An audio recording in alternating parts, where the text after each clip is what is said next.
Good afternoon. Happy Earth Day, everybody. And Senator Barrasso will be joining us shortly. He's going down to vote. And I'm very excited to have my colleagues here with me today to talk about something that's on, I think, a lot of people's minds in terms of our aging infrastructure, our infrastructure, roads and bridges, and other things that we see in our home states that need help. And this is something that Congress has done for many, many years together on a bipartisan basis.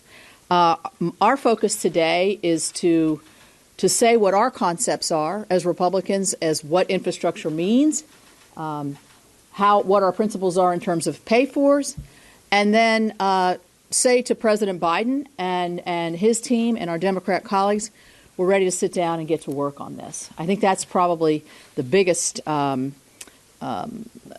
message we want to put forward today is that this is important to us. So let's define infrastructure.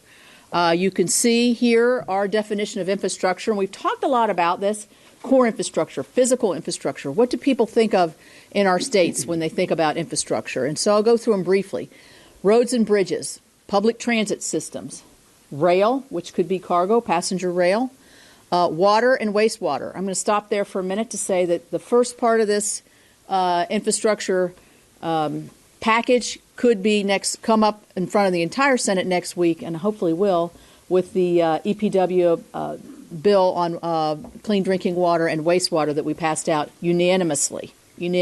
Every Republican, every Democrat voted for this. Ports and inland waterways. Airports. Broadband is the infrastructure that if you'd asked us this question 10 years ago, we probably wouldn't have thought to do it, or if we had, we would have been very futuristic and been able to see what the great needs would be. But broadband is an essential and core infrastructure package. And lastly, water storage and safety. I think it's important for you all to realize that this is the largest infrastructure investment that Republicans have come forward with. This is a robust package when we look at where we're focusing our infrastructure needs. The funding levels and the principles are meant to guide us. And then we would say, and I would say, now's the time for the committees to get to work. And that's why I think it's really important to note that the folks that are here with me today, Senator Capito can't join, are the ranking members of the relevant committees that would be moving forward a robust infrastructure package. I've done a lot of outreach to my fellow Republicans. I've talked to Democrats. I've talked to my committee chair, Senator Carper, more than a few times. And I've talked with the White House, which many of us have. Some of us have been down to the White House to talk directly with the president. But we've certainly been talking about how important this is for a 21st century that has forward-looking, innovative infrastructure. So we agree that these bills are necessary and that the committees of jurisdiction should be the ones that force the compromise and forge the great policies that we need to make sure that we're meeting this challenge. So for that to happen, I think also, as I've lined out what infrastructure is, you can see the amount of dedicated funds to a total of about $568 billion as where we would see a great way for us to express what we think the need over 5 years would be in these categories.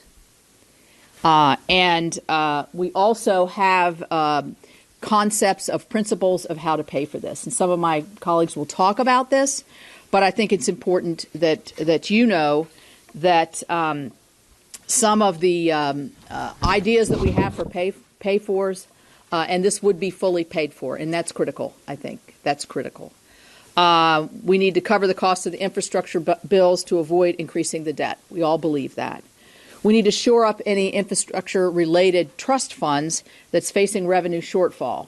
That does not mean raising the gas tax. That means looking at user fees and other users of our infrastructure that to this point have not or pay very little in terms of the wear and tear that they particularly move forward on our roads and highways. I'm talking about electric vehicles, hydrogen, hybrids, and those kinds of things. We've also heard a lot of talk about other things like a VMT. We've talked about that in committee. No commitments there at all. We're basically just lining out our principles. Another principle that we think is really important is to repurpose dollars that have already been appropriated.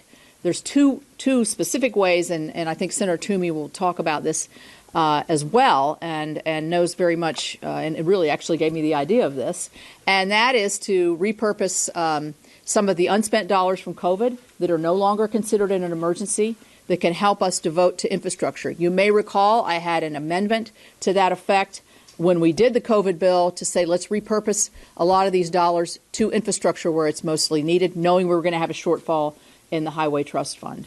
The other way would be to say to cities, counties, and states to open it up to, the availability of COVID dollars for them to be able to make matches or pay for infrastructure. And so the other thing is to preserve the Tax Cut and Jobs Act. And that would mean retaining the SALT deduction and other, I think, great economy building aspects of that which we all voted for. So that's the parameters of where we are. The other thing I would like to add is one of the legs to this stool is permitting. Our permits take too long, they're too costly, they're too complicated, and they end up not just costing time and money, but a lot of people walk away from the projects. And if we're going to really modernize and make sure that we're moving in a direction that we, I think, as Republicans and Democrats want to move, we've got to look at serious permitting reform. And so on that, I'm going to ask Senator Wicker if he would come up. Well, thank you, Senator Capito, and also to Senators Barrasso and Toomey. It's been great to work with all three of these senators on this good faith effort and this serious effort to get negotiations started with President Biden and our Democratic colleagues in the House and Senate. I was fortunate enough to be in the Monday meeting in the White House with the President and Vice President. Some 10 days ago, there were other Republicans who met in the Oval Office on Monday of this week. Now, today, after talking to many of our colleagues, and particularly the three people behind me, I'm pleased to come forth 10 days after meeting with the President with an offer that really should address what most Americans think of as infrastructure. So, as Senator Capito said, what is infrastructure? It's highways, bridges, it's water and wastewater, it's ports and rail, airports, and certainly we're all agreed that broadband is part of it. So we take the part of the President's plan that most Americans agree is real hard infrastructure. We give it our touch, and we think we have a very good number here. Let me just also point out a couple of things. Congress is accustomed to working on infrastructure in a bipartisan way. The four committees that we represent here have time and again over the decades and in past years worked on infrastructure bill on a bipartisan way. And as Senator Capito said, there's legislation that we hope is pending in the next week or two with regard to some of this infrastructure. But examples of this would be the FAST Act, WRDA bills, FAA reauthorization, things that we've done by consensus over the years, and we think we can do again. This is a big proposal. $1 billion is a lot of money. $568 billion is a lot of money. Now, when we were doing COVID and the economy was skidding toward a depression, we talked in terms of trillions. But let's not forget that $1 billion is an enormous amount of money, and $568 billion is a very, very generous offer in dealing with infrastructure. It will get us a long way to where we want to go in a 5-year plan. I'm disappointed, though I guess not surprised, that some of our colleagues have rejected this before even seeing it. We got it to the President about half an hour ago. We hope he and his team are looking at it, and we think a number of our Democratic colleagues will want to negotiate with us about it. We're ready to start this afternoon. We're ready to put our staffs together this weekend here in the Senate and also with the White House. Let me say one thing about broadband. the $65 billion was arrived at in a considered manner. $81 billion was received from the C-band auction. $16 billion went for the cost that we expected, and that gives us $65 billion. If you take that $65 billion and add it to $40 billion that's already in the pipeline, that's already been passed by this Congress, it gets us very close to the president's $100 billion.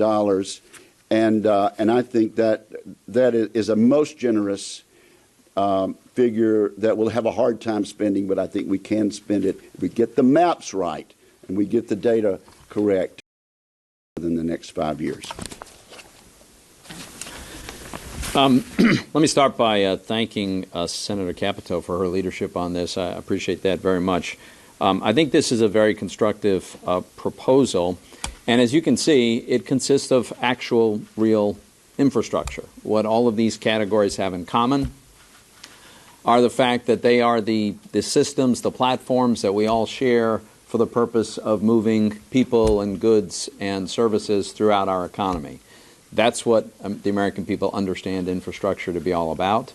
That's what they support an increased investment in. And as Senator Wicker pointed out, this is a very large increase in Congress's traditional involvement in these areas. And while President Biden would like to do all kinds of things that have nothing to do with infrastructure, my view is we can have that discussion at some point in time, but what we ought to focus on is that which we seem to have agreement on, which is a significant investment in infrastructure. I think it's equally important that we think about how we pay for this. I think there's an idea that unites Republicans and hopefully appeals to many, many Democrats, which is let's do this without taking on still more debt. We've taken on a staggering amount of debt over just the last year. And my view is we should do it without damaging the tax reform that gave us the best economy of my lifetime. Remember, it was just a year ago, just before the pandemic hit, that we literally had the strongest economy of our lifetimes. We had record low unemployment rate, we had strong economic growth, we had rising wages, we had more job openings than there were people looking for jobs, and wages were growing most rapidly for lowest income workers. So we were narrowing the income gap, the wealth gap.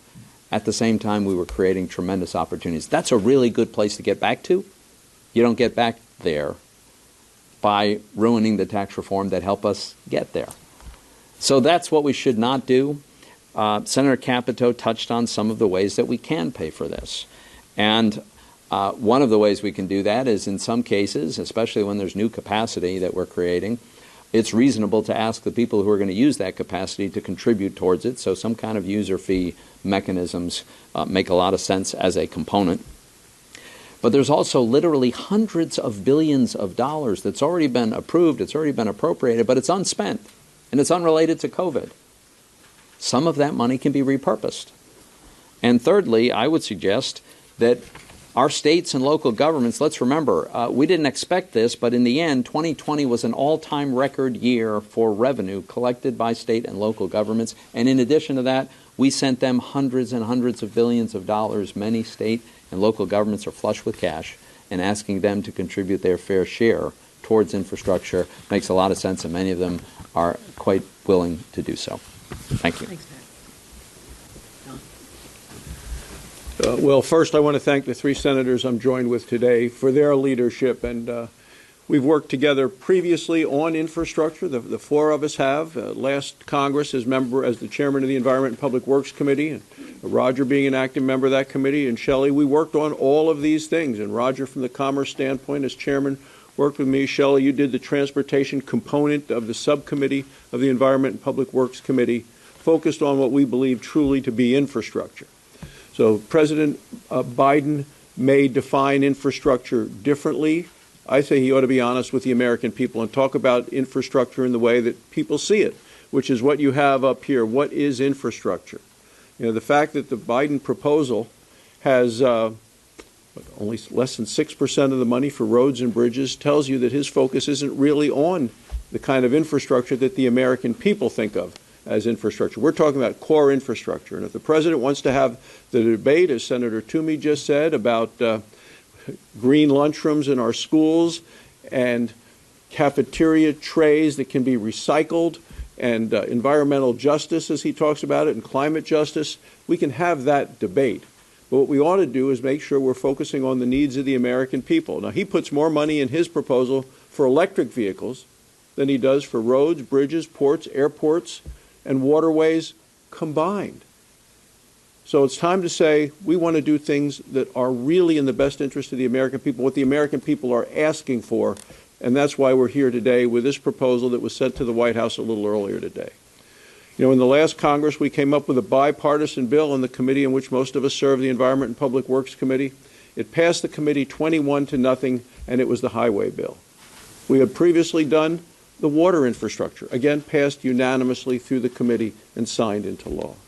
So there are ways to do this in a bipartisan way, and I would suggest that that template that we did last Congress, we got 21 out of 21 votes in the Environment and Public Works Committee, including all of us, and Bernie Sanders and every Democrat, ought to be the basis for which we build an infrastructure plan. And when you take a look at that, there was a climate title included. There were things that allowed us to build from the standpoint of regulations to build things faster and better and cheaper and smarter. All of those things I think are critically important so the American people can get the infrastructure that they need so they can get to work in a safe way, in an efficient way, effective way, and have the needs of their communities met. Thanks. I would like just, before we go to a couple questions, say that this is a serious offer, a serious, robust, the most robust plan that we've put forward ever as Republicans.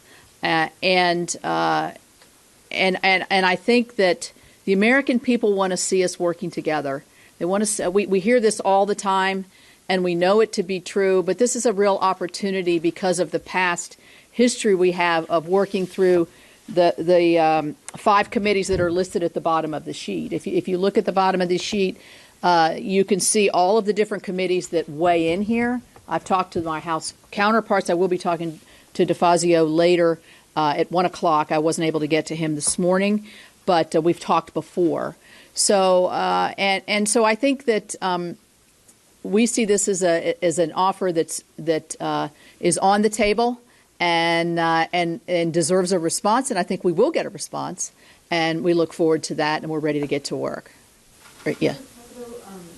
This is below the range that you had earlier spoken about, the $16 billion, $18 billion. Mm-hmm. What led to that? Can you talk about how willing you are to look at something about this? You know, I think that we're pretty close to where I had on the lower range there. When we really started putting the pencil to the paper here, we came up with a more definitive figure of where we thought was a good starting point, and that's where we are. And so, you know, we'll go from here. In negotiations, things are always give and take, but I think this is a close to the 600, and we look forward to hearing a response. Yes. I wanted to ask kind of a two-parter. You're talking about Independence Earth Day, and there's nothing that stands for EVs, which is a very key component of the Biden proposal. Can you talk a little bit about their omissions from that, whether or not it belongs in the infrastructure bill? And second part is, can you talk about the grid and pipelines? I don't see either of those bills. Okay, in terms of EVs, I don't think that you can say they're not a part of this plan. If you look at the highway bill that John talked about, ATIA, that we passed a year and a half ago, which we're using as a framework to move through our EPW committee right now, there is EV charging infrastructure and innovation in that plan that we had agreed upon previously. I'm not. This is not prescriptive as to what everything is in this. Just because it says roads and bridges, it doesn't mean that it can't. You know, I'm thinking that as a traditional highway bill. So I think that you know, we see the future. We may see it differently than President Biden in terms of what is it, $160 billion incentive to buy an electric vehicle. That's not in here. You're right, but realizing the infrastructure part of that could be a part of a bipartisan bill. That's something that we've talked about. So I wouldn't say that that's exclusive of this. And I think we fully expect, and I haven't really run this by my folks up here, but I think we fully expect when we get to the negotiating phase that climate will be a part of the discussion. They've made that very clear, and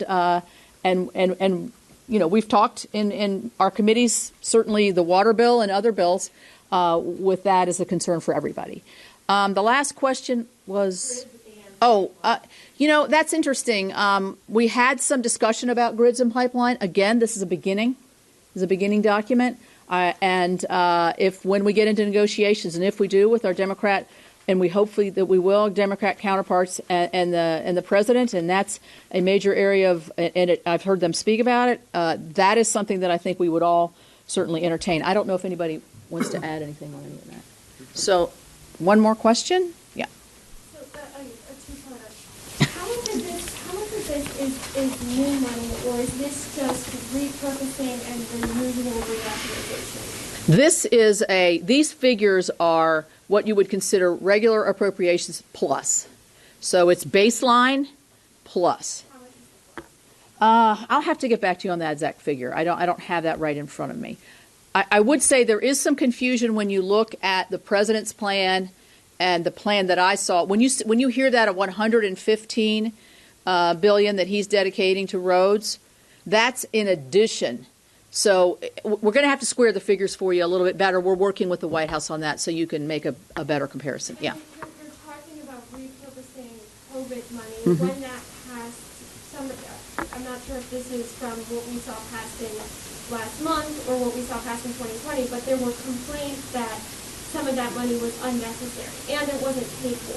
So how do you square that now, repurposing money that wasn't paid for this plan? Well, I don't know, Pat, if you want to. Well, so the point is not to go out and incur new and additional debt. We incurred the debt to cover those obligations, but we think that they can be put to better use in many cases. Money that is not scheduled to be spent till the distant future, money that had nothing to do with COVID or the economic response. So we think that should be available for this. This is a higher purpose, we think. The other thing I would say on the COVID dollars, when it goes to state and local, we did narrow what state and local could pay for. And my understanding is it was broadband and water projects. So exclusive of that are road projects and bridges projects. And so if our communities and our states can get together and decide that that's a high priority for them, they couldn't use their COVID dollars to match for that right now. We're saying we ought to be able to we ought to be able to do that. So, okay. Thank you all very much. Thanks.